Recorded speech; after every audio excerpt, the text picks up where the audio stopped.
Isa ang Cebu City mga bro sa mga lugar dito sa Pilipinas na pinanggagalingan ng mga magagaling na mga Pinoy boxers. Sa katunayan mga bro, marami ng mga Pinoy na world champions ang nagmula sa lugar na ito. Kabilang na dito sila Jerry Peñalosa, Mark Magnifico Magsayo, Donnie Ahas Nietes, Nonito Donaire at Janrel Casimero. Sila mga bro ang naging basihan kung anong katangian meron ang isang boksingero para maging world champion. Kabilang na nga dito mga bro, itong undefeated Pinoy boxer na si Raymart, taga Canao, na may kartadang 8 wins, 0 loss at 7 knockouts. Tinaguri ang assassin dahil sa tulis at lakas ng kanyang mga suntok, na kung saan mga bro, may lakas ito na parang si Manny Pacquiao at tapang katulad ni Cuadro Alas Casimero. Matapos makamit ang 7 magkakasunod na panalo mga bro, nabigyan si taga Canao mga bro ng pinakamalaking laban sa kanyang karera para sa isang titulo upang masubok ang kanyang galing. Naitapat ang ating kababayan mga bro sa isang Indonesian boxer na si Hamson Lamandao na may 12 wins at 9 knockouts sa kanyang kartada at binansag ang Tigre dahil sa kanyang tapang at galing sa pakikipagbakbakan, na kung saan mga bro, ang pinaglalabanan nila ay ang bakanteng WBA Asia Super Flyweight title na ginanap sa Bohol na promoted ng PMI Boxing Promotion. Hindi ito madaling laban para sa Pinoy mga bro dahil ang Indonesian boxer na si Lamandao ay isang Universal Boxing Organization champion at nagmula pa sa 2 impresibong knockouts na panalo. Kaya tara na mga bro, ating panoorin kung paano winasak ng Cebuanong si Taga Canao itong matigas na Indonesian champion. Ang Pinoy assassin mga bro ay may kartadang 7 wins, walang talo at 6 knockouts, habang ang Indonesian boxer naman na si Lumandao ay may kartadang 12 wins, 1 loss at 9 knockouts. Nakataya dito mga bro ang bakanteng WBA Asia Light Flyweight Champion na ginanap sa Saulog Gymnasium sa Tagbilaran City, Bohol. Sa panimula pa lang ng laban mga bro, bumibitaw kaagad ng mga malalakas na kombinasyon ang 2 boksingerong ito. Ang Pinoy boxer mga bro ang naka-blue red trunks at black trunks naman ang suot ng Indonesian boxer. Rick, I think don't feel confused. The weight of Taga Canao coming in is... I think he made 114.3 also. Difficult gaming some. So both fighters did make the weight limit of 114.3. Certainly. Streamers Taga Canao. Na medyo so this he must settle down and try. Will probably try to test each other. Kaya ba nila yung suntok ng isa't isa? This will be the gauge, round number 1. Here we go. Just a correction regarding the weight. I think don't be confused. The weight of Taga Canao coming in is I think he made identical 114.3 also. The same as Lamandao. Naalala natin yung kalaban niya mo for what a class. Surely one of the candidates for fight of the year last year yun. Raymart Taga Canao, this opponent, Lamandao is not an easy opponent. Hindi, partner, hindi. That upper went right. Chin of Taga Canao. Taga Canao with that right, he's just start. Dito sa second round mga bro, solidong suntok ang binitawan ng ating kababayan, ngunit nagpakita din ng tibay at gumaganti ang veteranong Indonesian boxer. Intensely watching this fight back home in Indonesia. We've seen some of the weapons of both of the boxers. Lamandao with that right haymaker, Taga Canao with that right and left uppercut, and also that use of jab by Taga Canao to set up his uppercuts. Jab! Evolved as a complete fighter. He is now very patient on targeting his opponent. You're absolutely Hindi kagaya dati, medyo he's more of a bara-bara type of a boxer. Ngayon, the sweet science of him, napag-aralan na rin ni Taga Canao. Jab. Very, very competitive fight. And that's what makes this fight. That's what makes this fight exciting, partner. Like I said, both boxers are willing to open up. Both of them are willing to engage. So there's not a lot of Nice overhand by Lamando. There you have it. The overhand to set up those body punches. But Tagacano, excellent body movement and counter. Overhook by Lamandao. Tagacano covers up, answers with uppercut at center.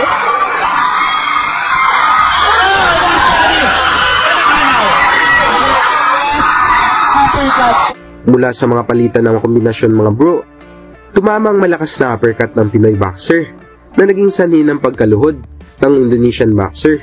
Ngunit nalampasan pa nito ang gilang ng referee. Straight, I think at the solar plexus of Lamandao.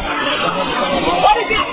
What is it? A grip from the Indonesian fighter. Certainly getting up. Not afraid to exchange, partner. Oh, guys, apay by Lamando. Definitely. But Tagacano keeps on pumping on that same side, no? Unleashing that uppercut. Lamando, not afraid to counter. Head, and then over. Another body shot that landed for Tagacano. It's all action-packed. oh wow. Lamando is down. Oh, it's a slip. 10 seconds of round number 2.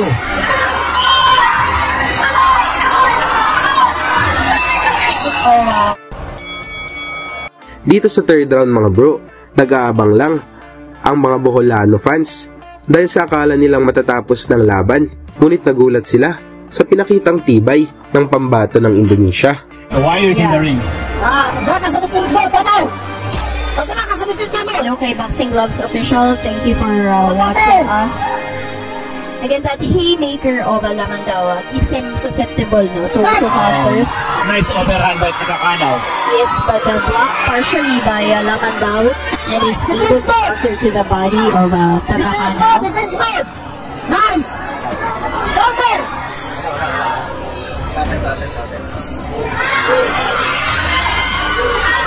Oh, Again, that body attack by Tagacano. Just to break that shot. Tagacano singular mission just to pepper that body with body shots. What a fight, partner. And we are just starting in it. Certainly, no?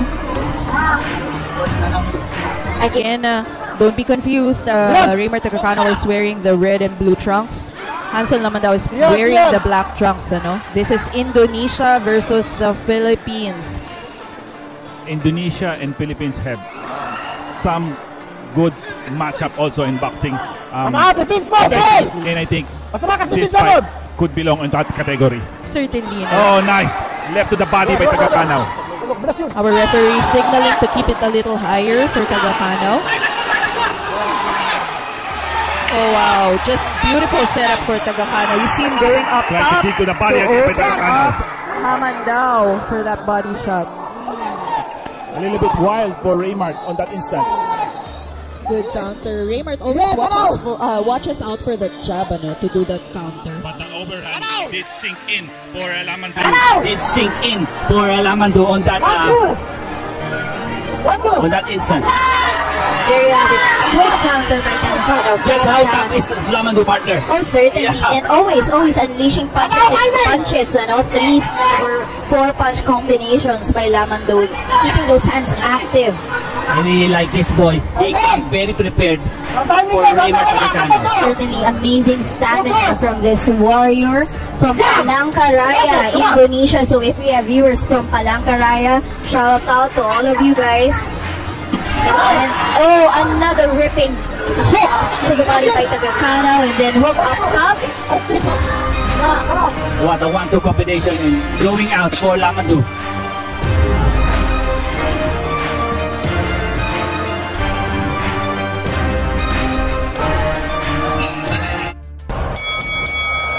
Dito naman sa round 4 mga bro, bumabawi ng mga solidong suntok itong Indonesian boxer ngunit nagpakita din ng tibay itong si Kabayan. The Productions, excellent camera work, and yeah, very, very hardworking men of 1FD. Kudos to everyone. certainly. Here we go. Let's go back to the fight. Round 4, partner. Just the fencing of jabs and the opening. Oh, nice left by Seconds. Tagakanaw. A counter to the body by Tagakanaw. Hamandao just constantly jabbing. Upper hook by Hamandao. I love the exchanges of both fighter. Do you? Of course, I mean, they're not letting the other finish. You can see they counter mid combination. Alam mo, ito yung Gusto ng mga Pinoy. This is what the Filipino fans want. That vulnerability of opening up during exchanges. And kudos also to the matchmaker of this fight. And this event talagang magaganda. And makikita mo, ang ganda ng laban na to. Certainly, partner. A former champion facing an up-and-coming young gun. Yeah.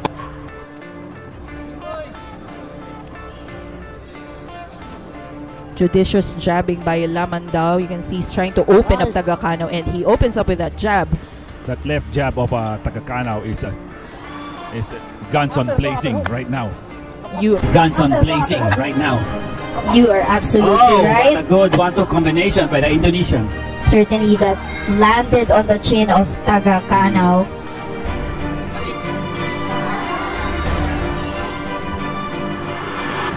The Indonesian are showing some good footwork on round number 4. Certainly very active at the back foot, partner, and he's able to unleash some pretty good combinations while backing away, no? And it's also a very difficult thing on trying to execute your punches going backwards, partner. Certainly. Nice overhand by Lamandao. And I like, nice 1-2 again by Lamandao. beautiful uppercut. I like how Lamandao also, pansin mo when he gives that combination, always against or out of the center line. But excellent range boxing by Tagakanaw. There you have it, that the right hand of Tagakanaw. Both fighters are brilliant on this round, partner. Dito naman sa round 5 mga bro, malalakas na mga patama ang sinalo ng mukha ng Indonesian boxer na si Lamandao. Ngunit nakatayo pa rin ito at lumaban. Both of them have that high guard, pero may mga nuances yung depensa nila, partner. Yes. Like Raymond Tagakanaw sometimes parries that jab. Lamandao sometimes sits on that punch with that high guard. And I think the one big factor is the jab of Tagakanaw. It's a constant target. Well, I'm speaking about the left jab of Tagakanaw. Oh, that beautiful long-range uppercut by Tagakanaw with that triple jab by Lamandao. Again, the jab of Tagakanaw is making damages for Hamson Lamandao. But good body movement by Lamandao to avoid that. Parang natuto na rin siya because the jab keeps on landing. So it is like, there you have it. Aside from it landing, it also sets, parang it stops the momentum ni Lamandao when he's about to unleash a combination. Tsaka partner, kailangan gumalaw-galaw siya. Kasi kung hindi siya gumalaw, it will be a target for Tagakanaw. I'm speaking about the left jab. Dito sa kalagitnaan ng round 5 mga bro, hindi pa nagpakita ng kapaguran ang dalawang fighters na gustong makakuha ng impresibong panalo. Initial of this round number 5. Yeah, this is a 10-round affair, so it's actually wise to not give it your all in all of the rounds. There are some rounds na aralin mo yung opponent, you study your opponent, you set some traps or some triggers. Kasi if you do that, if you're stepping on the gas pedal each and every round, it's gonna gas you out. I mean, we're just human part. There's just limit to our gas tank. So it's really wise for them to vary the tempo. Oh, beautiful exchange, partner. The upper hook from body. both boxers. The left cross did hit for Lamandao. Again, the third one in the ring is Noel Haduka. Good job. Okay. Hirap na yung maging referee partner, no? Of course. Huge right hand for You must have that Tagacano. eagle eye on you to be the third man in the ring. Certainly. And just very good distance for our referee. Just enough to see the action but without disturbing it, no? Or Yes. intercepting it. Final 15 seconds of round 5, partner. I think both boxer, sabi ko nga, medyo nagpahinga sila dito sa round number 5. And Tagacano start to accelerate as we end round number 5. Beautiful left hook by Raymar Tagacano right there. Sa 6th round naman mga bro, medyo kinakabahan na ang mga Pinoy fans dahil sa pinakitang tibay ng Indonesian boxer na si Lumandao. Tagacano. Alam mo, nakakatawa kasi Indonesians and Filipinos are very friendly. We always love to smile kasi you've been in Indonesia, I've been in Indonesia. Very friendly people, but inside the ring, they have this tenacity, partner. This Warrior instinct. Warrior instinct. Yeah. Tama ka dyan. We go to the start of round number 7.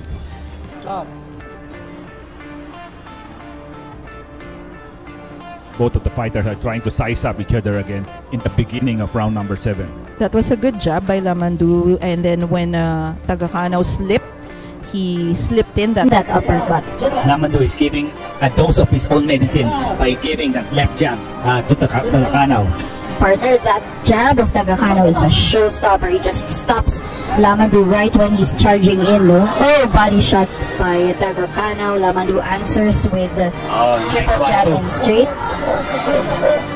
The jab is picking up right now for the Indonesian partner. He is scoring with that jab. Certainly. They're back at the Tagacano center did of the ring. exchange. And I like how the Indonesian Lamandu keeps it on the center of the Sa huling mga minuto ng round 6 mga bro, malalakas na suntok ang tinanggap ng dalawang boksingero, ngunit pareho itong matitibay. beautiful. Another facet for Tagacano. Now he's a counter-punching boxer. From a brawler standpoint kanina, he's now trying to make Lamandu commit mistake. Certainly, he's inching forward. Mula sa malakas na kanan na binitawan ni Tagacano mga bro, na naging sanhi ng pagkabagsak ng Indonesian boxer, at dito na inawat ng referee ang laban mga bro. And Tagacano that landed, if I'm not mistaken, on the Nakamit ni Tagacano ang panalo by a technical knockout sa round 6 at naging WBA Asia Champion. Tungkol naman sa performance ni Tagacano mga bro, may chance kaya ito maging World Champion at susunod sa yapak ni Manny Pacquiao. Salamat sa suporta mga bro at sa susunod nating mga videos.